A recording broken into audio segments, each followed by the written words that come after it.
तो आज हम इस वीडियो के अंदर डिस्कशन करने वाले हैं कारो 2020 के ऊपर। तो इसकी फुल फॉर्म क्या होती है? Companies auditors report order 2020। पहले अपने देखते हैं भी कारो होता है क्या, इसका बेसिक जनरल मीनिंग अपने देखते हैं। उसके बाद आगे अपने इसका डिस्कशन करेंगे इसके पैरास के ऊपर, ठीक है। तो कारो क्यों लाया गया, इसकी नीड क्या है, ठीक है। तो जैसे कि अपने को पता होता है किसी एंटिटी के बहुत सारे स्टेक होल्डर्स होते हैं, इन्वेस्टर होते हैं, क्रेडिटर होता है, गवर्नमेंट होता है। उन्हें कंपनी की असली इन्फॉर्मेशन चाहिए होती है, जो असली पिक्चर्स को रिप्रेजेंट करे, उनको वो इन्फॉर्मेशन चाहिए होती है। तो कारों के अंदर कुछ ऐसा ही होगा जिसके अंदर कुछ मैटर्स के ऊपर ऑडिटर रिपोर्टिंग करेगा, ताकि कंपनी के बारे में कुछ और ज़्यादा बताया जा सके इसके स्टेक होल्डर्स को थ्रू ऑडिट रिपोर्ट।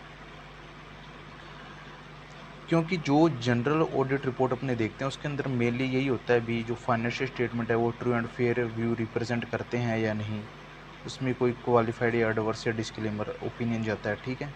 जो कि अपने स्टैंडर्ड्स ऑन ऑडिटिंग के अंदर जनरली पढ़ते हैं। मेन ऑडिट रिपोर्ट तो वही होती है, ठीक है।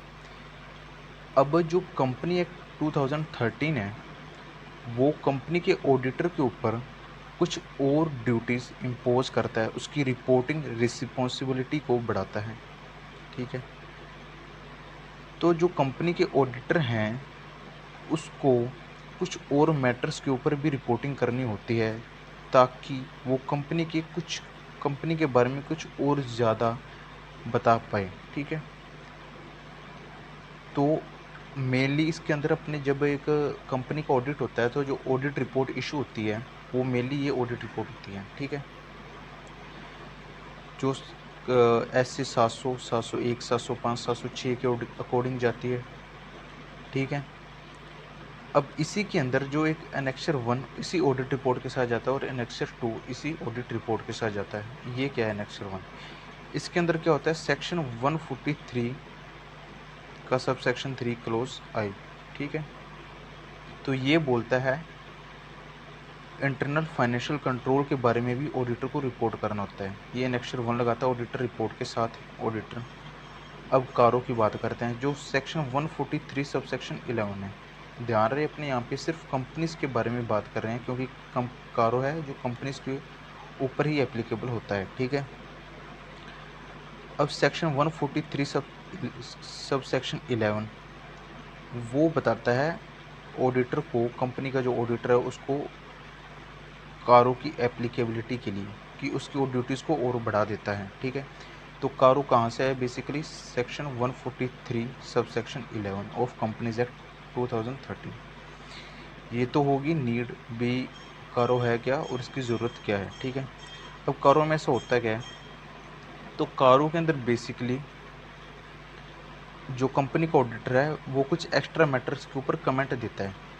जैसे कि अपने अभी जो यहाँ पे पढ़ रहे थे भी क्यों कारो इतना ज़रूरी है, क्योंकि वो कुछ और मैटर्स के बारे में जो पब्लिक है उसके स्टेक होल्डर्स हैं कंपनी के, उनको बताता है, इसलिए कारो आया गया, ठीक है।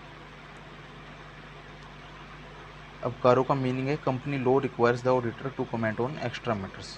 कंपनी लॉ ही बोलता है, क्योंकि हमने कंपनीज एक्ट 2013 के अंदर ही कारो एप्लीकेबल है। अब बात करते हैं कारो 2020 के पैरास के बारे में। तो इसके टोटल पैराज हैं 4। जो मेन पैरा होगा वो पैरा नंबर होगा 3, जिसके अंदर 21 क्लोजेस दिए गए हैं। जो 21 क्लोजेस के अंदर जो मैटर्स दिए गए हैं उन्हीं के ऊपर ऑडिटर को रिपोर्टिंग करनी है, ठीक है। जो कंपनी का ऑडिटर होगा, यानी 21 क्लोजेस के अंदर जो मैटर्स दिए गए हैं, बेसिकली यहाँ पे फिक्स एसेट्स होगा, इन्वेंट्री होगा, डिपॉजिट्स होंगे, बोरोइंग्स होंगे, लोन एंड इन्वेस्टमेंट्स होगी, उनके बारे में ही जो कंपनी के ऑडिटर को तो इन 21 क्लोजेस के अंदर ही रिपोर्टिंग की जाएगी। अब बात करते हैं पैरास के बारे में। तो मेन पैरा तो पैरा नंबर 3 होगा, ठीक है।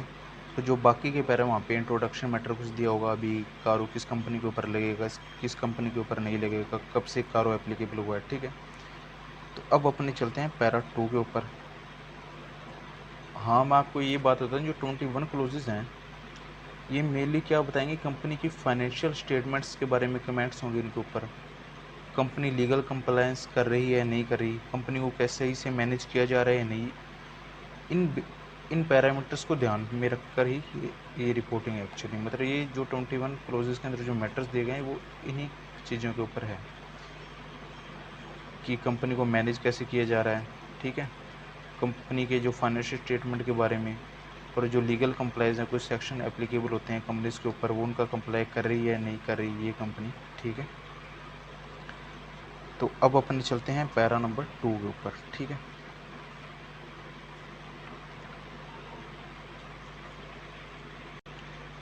अब जो पैरा 2 है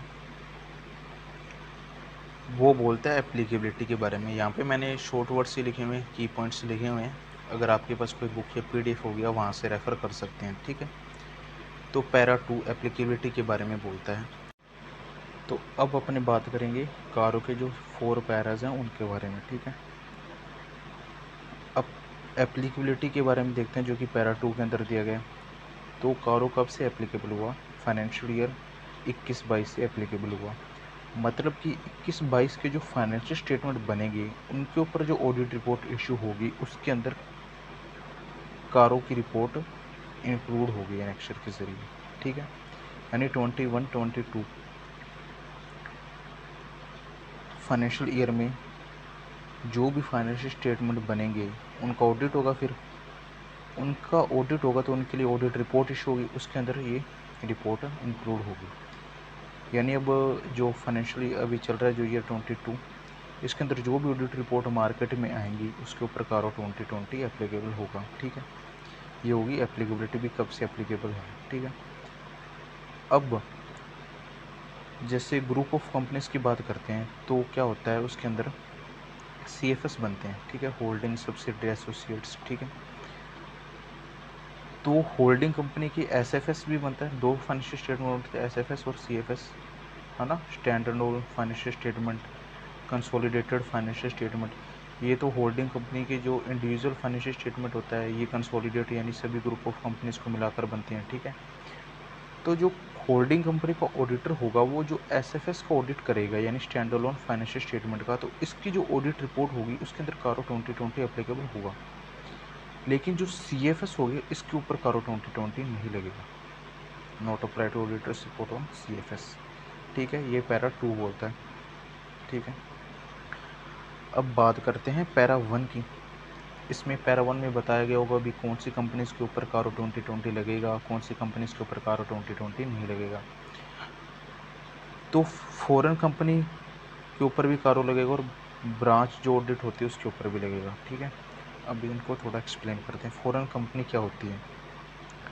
कंपनी एक्ट 2013 के अंदर जो सेक्शन 2 सब सेक्शन 42 है उसके अंदर डेफिनेशन दी गई है फॉरेन कंपनी की, ठीक है।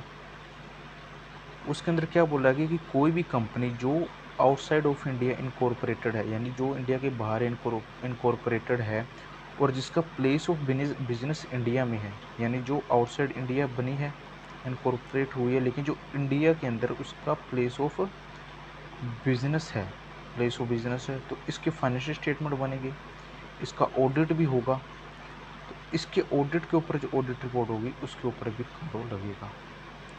ब्रांच ऑडिट की बात करते हैं अपनी कि कई सारी ब्रांचेस होते हैं किन्हीं कंपनीज की।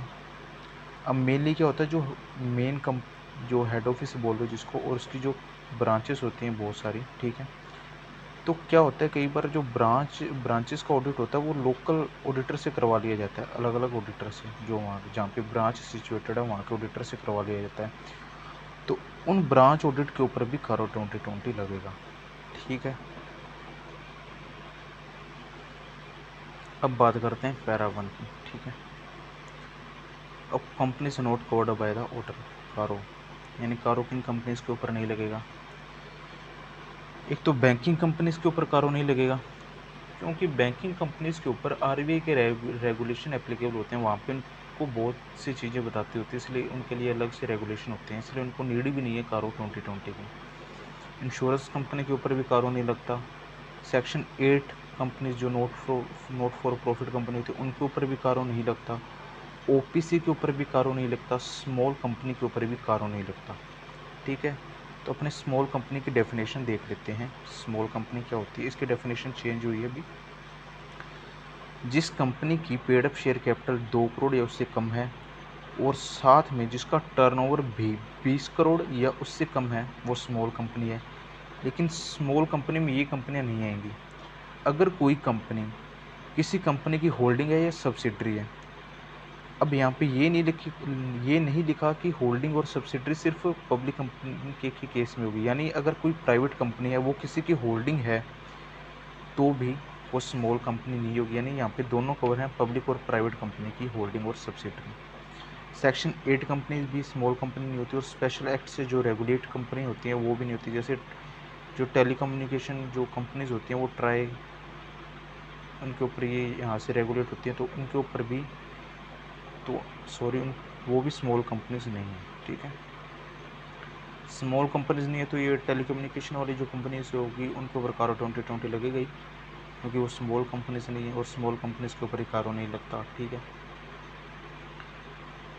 अब एक प्राइवेट कंपनी के ऊपर भी कारो नहीं लगता, लेकिन यहाँ पे प्राइवेट कंपनी की कुछ कंडीशन है, अगर ये कंडीशन वो फुलफिल करती है तो उन्हीं प्राइवेट कंपनीज के ऊपर कारो नहीं लगेगा। ठीक है, अपने बात करते हैं। वो प्राइवेट कंपनी किसी की होल्डिंग या सब्सिडरी नहीं होनी चाहिए, वो पब्लिक कंपनी यहाँ पे स्पेसिफाई कर दिया कि पब्लिक कंपनी की होल्डिंग सब्सिडरी नहीं होनी चाहिए, लेकिन स्मॉल कंपनी केस में यहाँ पे नहीं लिखा था। यहाँ पे दोनों कवर थी, पब्लिक भी और प्राइवेट भी। पहली कंडीशन तो ये क्यूमुलेटिव कंडीशन है चारों। दूसरा, paid up share capital plus reserve and surplus, यहाँ पे सभी प्रकार के रिजर्व एंड सरप्लस आएंगे, इवन दो रिवोल्यूशन रिजर्व भी आएगा, रिवैल्यूएशन रिजर्व भी आएगा। वो 1 करोड़ या 1 करोड़ से कम है ऑन बैलेंस शीट डेट। ठीक है, और साथ में टोटल बोरोइंग्स फ्रॉम बैंक्स या financial institution any point of time during the previous year, यानी उस फाइनेंशियल ईयर के दौरान कभी भी उसकी बोरोइंग्स 1 करोड़ या 1 करोड़ से ज़्यादा नहीं होनी चाहिए, यानी 1 करोड़ या 1 करोड़ से कम ही रहनी चाहिए। और total revenue during the financial year 10 crore या 10 करोड़ से कम होनी चाहिए। अगर ये चारों कंडीशंस पूरी होती हैं तो उस प्राइवेट कंपनी के ऊपर कारो नहीं लगेगा। ठीक है, अब यहाँ पे ध्यान देने वाली चीज़ ये है कि अगर मान लो कोई कंपनी स्मॉल कंपनी है लेकिन वो प्राइवेट कंपनी की ये कंडीशन फुलफिल नहीं कर रही तो भी उसे कारो नहीं लगेगा, क्योंकि वो स्मॉल कंपनी तो है ही।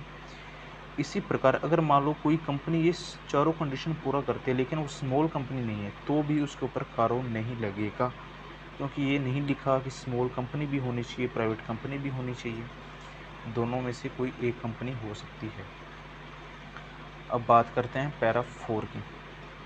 पैरा 4 के अंदर लिखा गया, जो पैरा 3 के अंदर 21 क्लोजेस हैं, अगर ऑडिटर उनके बारे में कोई क्वालिफाइड या एडवर्स डिस्क्लेमर देता है, यानी कुछ भी उनसे सेटिस्फाई नहीं है, तो उसको रीज़न बतानी पड़ेंगी इनकी, कि मान लो कोई मैटर है उसके बारे में उसको कोई जानकारी नहीं मिली थी, इसको वो डिस्क्लेमर दे रहा है, डिस्क्लेम कर रहा है रिपोर्टिंग से, या एडवर्स ओपिनियन दे रहा है, रिपोर्टिंग दे रहा है या क्वालिफाइड दे रहा है, तो उसको रीज़न देने पड़ेंगे। ठीक है, तो ये बेसिकली हुए अपने मेनली पैरा 1, पैरा 2 और पैरा 4। 3 के अंदर 21 क्लोजेज हैं, वो अपने डिटेल में डिस्कस करेंगे। ठीक है।